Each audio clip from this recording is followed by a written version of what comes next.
I have yet to give a speech or have a meeting where somebody doesn't ask me the millennial question. What's the millennial question? Apparently, millennials as a generation, which is a group of people who were born approximately 1984 and after, are tough to manage. And they're accused of being entitled and narcissistic and self-interested, unfocused, lazy. But entitled is the big one. And because they confound leadership so much, what's happening is leaders are asking the millennials, what do you want? And millennials are saying, we want to work in a place with purpose, love that. We want to make an impact, whatever that means. We want free food and beanbags.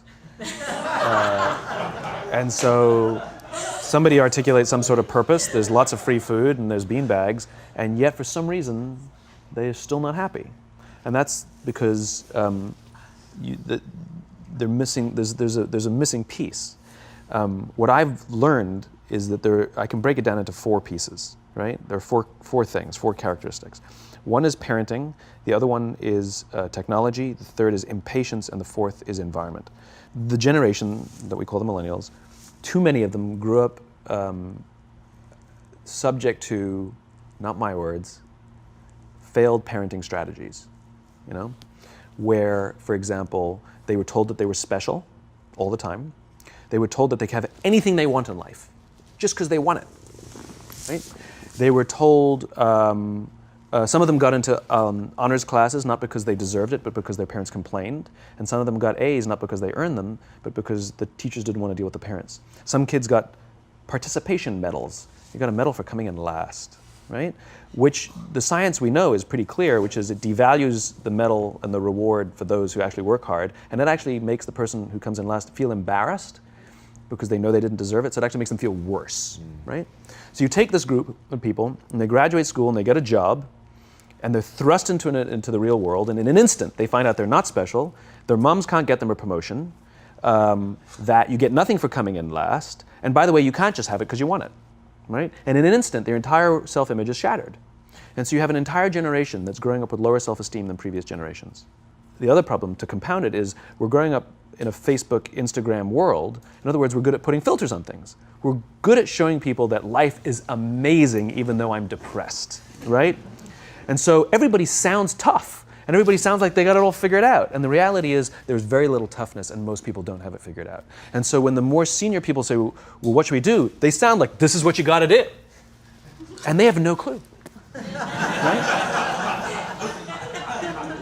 So you have an entire generation growing up with lower self-esteem than previous generations, right? Through no fault of their own, right? They were dealt a bad hand, right? Now let's add in technology. We know that engagement with social media and our cell phones releases a chemical called dopamine. That's why when you get a text, it feels good, right? So we've all had it where you're feeling a little bit down or feeling a bit lonely, and so you send out 10 texts to 10 friends, hi, hi, hi, hi, hi, because it feels good when you get a response, right? Right? It's why we count the likes. It's why we go back 10 times to see if my Instagram is growing slower, did I do something wrong? Do they not like me anymore, right?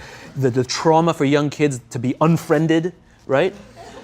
Because we know when you get a hit of dopamine, which feels good. It's why we like it. It's why we keep going back to it. Dopamine is the exact same chemical that makes us feel good when we smoke, when we drink, and when we gamble. In other words, it's highly, highly addictive. Right?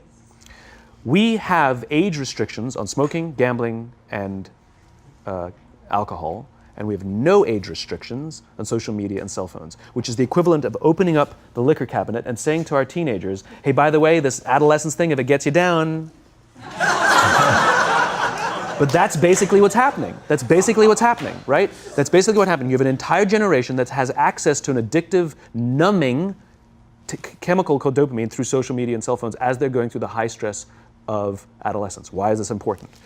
Almost every alcoholic discovered alcohol when they were teenagers. When we're very, very young, the only approval we need is the approval of our parents. And as we go through adolescence, we make this transition where we now need the approval of our peers.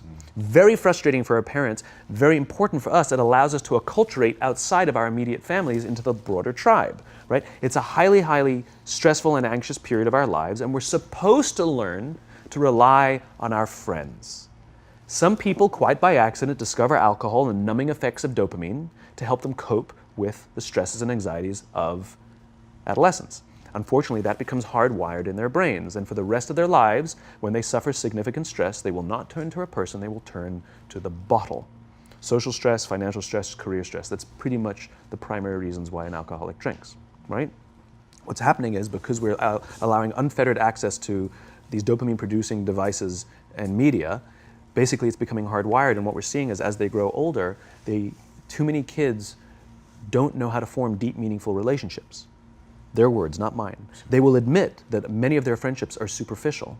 They will admit that their friends, that they don't count on their friends, they don't rely on their friends, they have fun with their friends, but they also know that their friends will cancel on them if something better comes along. Deep, meaningful relationships are not there because they never practice the skill set, and worse, they don't have the coping mechanisms to deal with stress. So when significant stress starts to show up in their lives, they're not turning to a person, they're turning to a device, they're turning to social media, they're turning to these things which offer temporary relief. We know, the science is clear, we know that people who spend more time on Facebook suffer higher rates of depression than people who spend less time on Facebook, right? These things balanced. Alcohol is not bad, too much alcohol is bad. Gambling is fun, too much gambling is dangerous, right? There's nothing wrong with social media and cell phones. It's the imbalance, right? If you're sitting at dinner with your friends and you're texting somebody who's not there, that's a problem. That's an addiction. If you're sitting in a meeting with people you're supposed to be listening to and speaking, and you put your phone on the table, face up or face down, I don't care, that sends a subconscious message to the room that you're just not that important to me right now, right? That's what happens. And the fact that you cannot put it away is because you are addicted, right? If you wake up and you check your phone before you say good morning to your girlfriend, boyfriend, or spouse, you have an addiction. And like all addiction, in time, it'll destroy relationships, it'll cost time, and it'll cost money, and it'll make your life worse, right? So you have a generation growing up with lower self-esteem that doesn't have the coping mechanisms to deal with stress, right? Now you add in the sense of impatience, right? They've grown up in a world of instant gratification. You want to buy something, you go on Amazon, it arrives the next day. You want to watch a movie? Log on and watch a movie. You don't check movie times. You want to watch a TV show? Binge. You don't even have to wait week to week to week, right? I know people who skip seasons just so they can binge at the end of the season, right? Instant gratification. You want to go on a date, you don't even have to learn how to be like, hey. You don't even have to learn and practice that skill. You don't have to be the uncomfortable one who says yes when you mean no, and says no when you mean no, and yes when you don't have to swipe right. Bang, I'm a stud. Right? You don't have to learn the social coping mechanisms, right? Everything you want, you can have instantaneously. Everything you want, instant gratification, except job satisfaction and strength of relationships. There ain't no app for that. They are slow, meandering, uncomfortable, messy processes. And so I keep meeting these wonderful, fantastic, idealistic, hardworking, smart kids. They've just graduated school. They're in their entry-level job. And I sit down with them and I go, how's it going? They go, I think I'm going to quit. I'm like, why? They're like, I'm not making an impact. I'm like, you've been here 8 months. You know? It's as if they're standing at the foot of a mountain and they have this abstract concept called impact that they want to have in the world, which is the summit. What they don't see is the mountain. I don't care if you go up the mountain quickly or slowly, but there's still a mountain. And so what this young generation needs to learn is patience. That some things that really, really matter, like love, or job fulfillment, joy, love of life, self-confidence, a skill set, any of these things, all of these things take time. Sometimes you can expedite pieces of it, but the overall journey is arduous and long and difficult. And if you don't ask for help and learn that skill set, you will fall off the mountain, or you will, the worst case scenario, and we're already seeing it, the worst case scenario is we're seeing an increase in suicide rates, we're seeing an increase in this generation, we're seeing an increase in accidental deaths due to drug overdoses, we're seeing more and more kids drop out of school or take leaves of absence due to depression, unheard of. This is really bad. The best case scenario, those are all bad cases, right? The best case scenario is you'll have an entire population growing up and going through life and just never really finding joy. They'll never really find deep fulfillment in work or in life. They'll just waft through life and it'll be just, it's fine. How's your job? It's fine. It's the same as yesterday. How's your relationship? It's fine. Like that's the best case scenario, which leads me to the fourth point, which is environment, which is we're taking this amazing group of young, fantastic kids who were just dealt a bad hand. It's no fault of their own. And we put them in corporate environments that care more about the numbers than they do about the kids. They care more about the short-term gains than the long-term life of this young human being. We care more about the year than the lifetime, right? And so we are putting them in corporate environments that aren't helping them build their confidence, that aren't helping them learn the skills of cooperation, that aren't helping them overcome the challenges of a digital world and finding more balance, that isn't helping them overcome the need to have instant gratification and teach them the joys and impact and the fulfillment you get from working hard on something for a long time that cannot be done in a month or even in a year. And so we're thrusting to them in corporate environments, and the worst part about it is they think it's them. They blame themselves. They think it's them who can't deal. And so it makes it all worse. It's not. I'm here to tell them it's not them. It's the corporations, it's the corporate environments, it's the total lack of good leadership in our world today that is making them feel the way they do. They were dealt a bad hand, and I hate to say it, but it's the company's responsibility. Sucks to be you, like we have no choice, right? This is what we got, and I wish that society and their parents did a better job. They didn't. So we're getting them in our companies, and we now have to pick up the slack. We have to work extra hard to figure out the ways that we build their confidence. We have to work extra hard to find ways to teach them the social skills that they're missing out on. There should be no cell phones in conference rooms. None. Zero. And I don't mean the kind of like sitting outside waiting to text. I mean like when you're sitting and waiting for a meeting to start, this is what we all do. We all sit here and wait for the meeting to start. Meeting starting? Okay. And we start the meeting. No, that's not how relationships are formed. Remember we talked about it's the little things? Relationships are formed this way. We're waiting for a meeting to start and we go, how's your dad? I heard he was in the hospital. Oh, he's really good. Thanks for asking. He's actually at home now. Oh, I'm really glad. It was really amazing. I know, it was really scary for a while. That's how you form relationships. Hey, did you ever get that report done? Oh my God, no, I didn't. I'll help you out. Can I help you out with that? Really? That's how trust forms. Trust doesn't form at an event in a day. Even bad times don't form trust immediately. It's the slow, steady consistency. And we have to create mechanisms where we allow for those little innocuous interactions to happen. But when we allow cell phones in conference rooms, we just, okay, have the meeting. And then my favorite is like when there's a cell phone there and you go like this, you go. It rings and you go. I'm not going to answer that. Like, Mr. Magnanimous, you know? When you're out for dinner with your friends, like, I do this with my friends. When we're going out for dinner and we're leaving together, we'll leave our cell phones at home. Who are we calling? Maybe one of us will bring a phone in case we need to call an Uber or take a picture of our meal. That goes without saying, come on. I'm an idealist, but I'm not insane. You know? Not a heathen. I mean, it looked really good. We'll take one phone. And so it's like an alcoholic. The reason you take the alcohol out of the house is because we cannot trust our willpower. We're just not strong enough. But when you remove the temptation, it actually makes it a lot easier.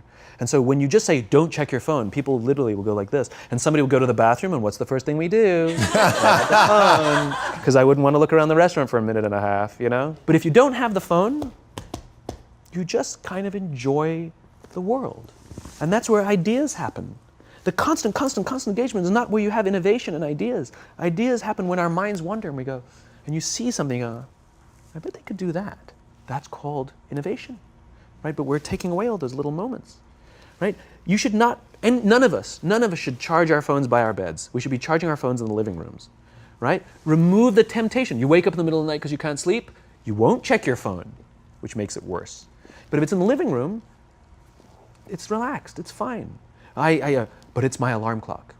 buy an alarm clock. They cost $8, right? I'll buy you an alarm, right? But the point is we now in industry, whether we like it or not, we don't get a choice. We now have a responsibility to make up the shortfall and to help this amazing, idealistic, fantastic generation build their confidence, learn patience, learn the social skills, find a better balance between life and technology. Because, quite frankly, it's the right thing to do. Simon, thank you so My much pleasure. for coming on. My pleasure. Thanks for having me. Thank you for coming. That was incredible. Absolutely amazing. Where can they find you? It's ironic, isn't it? Well, you can find me on social media. When you're not in a meeting. So yeah, I'm in all the usual places, but I will tell you one thing. So I have a new book coming out in September. It's a thinly veiled plug, but You've made them very happy. But what's special about it is I wanted to produce something that no digital format could reproduce. Interesting. And so it's an illustrated quote book. It's beautifully illustrated. I was very sort of pushy about this, that I didn't want the illustrations done on a computer. They were done by hand. There's a song, Aloe Black, the singer, the Grammy-nominated singer. The book is called Together Is Better, and he gave me a song that goes with it. And the music is at the back of the book, and it's actually, the lyrics are in his handwriting. It's actually his handwriting. And here's the best part. The book is scented. We scented it with a custom scent made by this amazing company called 1229, and they designed for me the scent of optimism. All right. So you smell the pages, and they smell like optimism, right? And the thing that I love about this is I can't do that in any ebook format. I wanted to create something that you had to physically engage with, and it's designed to be given as a gift. The first page says to, from, because I wanted it to be given as a gift to someone you want to say thank you for inspiring you, or to give to someone you wanted to inspire. It was designed to promote this physical interaction and engaging with the real world. So I'm really proud of it. It's incredible, man. Super unique. Yeah, it's fun. I hope it does smashingly well, as your other books have, and have given so much to people, and it's just really, really been incredible. And what you shared with us today, man, honestly. Thank you. Absolutely wonderful. Appreciate it. Thank you very much. So much. Truly, thank you for having me.